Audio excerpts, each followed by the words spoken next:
Hai dan Assalamualaikum. Nama saya Ayu Maisara binti Muhammad Yusof dengan nombor matrik A180151.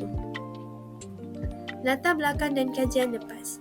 Kesakitan musculoskeletal, sakit belakang, carpal tunnel syndrome CTS, kesakitan leher dan bahu, postur kepala ke hadapan, ketidakselesaan mata adalah masalah yang sering dihadapi oleh pekerja pada hari ini, terutamanya bagi mereka yang bekerja di pejabat.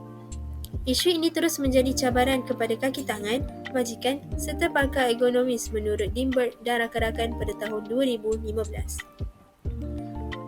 Sebagai contoh, ketidakselesaan pada mata merupakan satu perkara yang sering berlaku di pejabat. Ianya seringkali terjadi dalam kalangan pekerja yang harus menggunakan komputer atau skrin dalam jangka masa yang lama, kedudukan mata dan skrin yang tidak selari, pencahayaan yang lemah dan jarak antara penglihatan antara skrin dan mata yang tidak sesuai.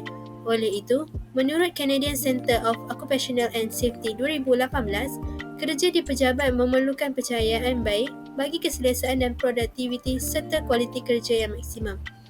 Justru itu, alat penilaian risiko ergonomik sering dibangunkan atas sebab-sebab penyakit pekerjaan yang berbeza yang berkaitan dengan pembahagian badan yang berbeza. Ianya bertambah membimbangkan apabila ianya merupakan pekerjaan yang mengharuskan pekerja untuk bekerja secara berterusan sepanjang hari.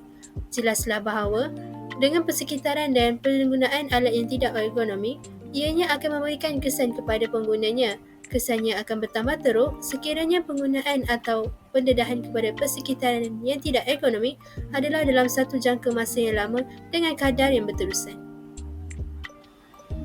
Kaedah yang pertama ialah kaedah pemerhatian. Pemerhatian telah dijalankan dengan mengadakan lawatan ke Jabatan Perkhidmatan Pelanggan IHH Healthcare Sdn Bhd.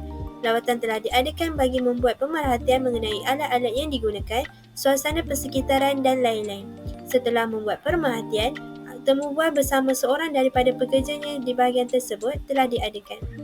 Seterusnya ialah kaedah temubual. Temubual telah dijalankan bersama seorang daripada pekerja di Jabatan Perkhidmatan Pelanggan IHH Healthcare Sdn Bhd.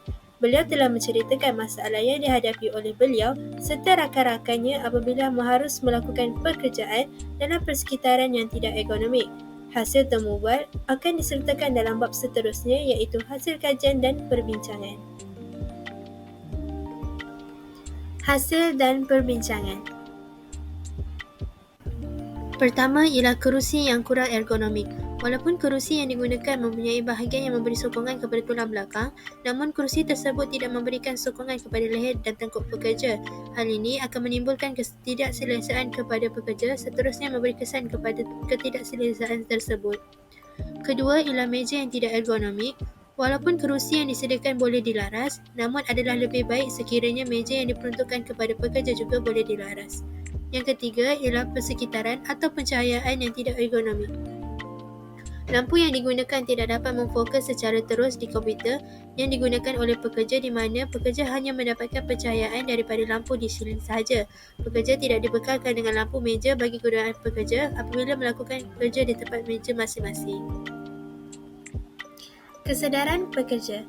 Pekerja-pekerja di Jabatan Perkhidmatan Pelanggan IHH Healthcare Sdn Bhd didapati kurang cakna mengenai persekitaran serta alat-alat ergonomik yang harusnya dititik beratkan oleh mereka. Tambahan pula, terdapat sesetengah daripada mereka yang tidak melihat isu ini sebagai isu yang harus dititik beratkan.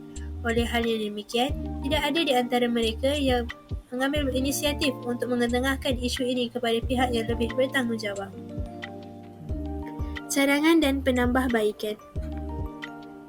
Yang pertama ialah mengubah reka bentuk atau persekitaran tempat kerja di mana penyediaan lampu pada setiap meja kerja adalah perlu.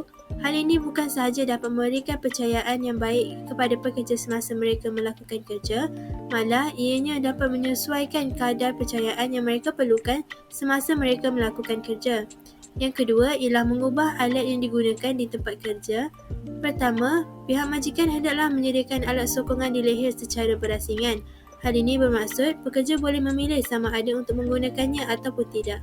Dengan menggunakan alat sokongan leher yang mudah dibuka, ia dapat menjimatkan kos untuk membeli kerusi baharu.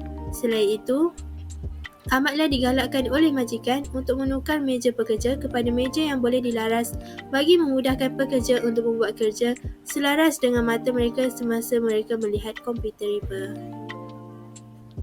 Inisiatif pekerja. Antara inisiatif yang boleh diambil oleh pekerja dalam mengenai isu ergonomi ini dengan sendiri, mereka boleh meletakkan meja kecil atau bantal besar di bawah komputer riba untuk menaikkan kedudukan komputer riba semasa menggunakannya di atas riba. Selain itu, mereka juga boleh meletakkan bantal di bahagian belakang kerusi untuk memberikan sokongan lumbar dan sokongan pada tulang belakang serta menghilangkan keperluan untuk bersandar dari belakang kerusi. Yang keempat ialah mengubah budaya di tempat kerja. Yang pertama, pendidikan dan pendedahan, di mana majikan menyediakan ruang untuk pekerja menyalurkan sebarang aduan, cadangan ataupun penambahbaikan terhadap organisasi di tempat kerja. Selain itu, pekerja hendaklah didedahkan dengan kepentingan penggunaan alatan yang ergonomik serta penyediaan tempat kerja yang ergonomik dan kondusif. B. Penyediaan program pencegahan dan rehabilitasi kecederaan, di mana pihak majikan atau organisasi hendaklah menyediakan peruntukan bagi pekerja untuk menjalankan rehabilitasi sekiranya berlaku kecederaan sepanjang mereka bekerja. Seperti program pendidikan dan pendedahan mengenai ergonomik juga, program pencegahan boleh dijalankan seiring dengannya kerana objektifnya adalah sama. Sekian, itu sahaja daripada saya. Terima kasih.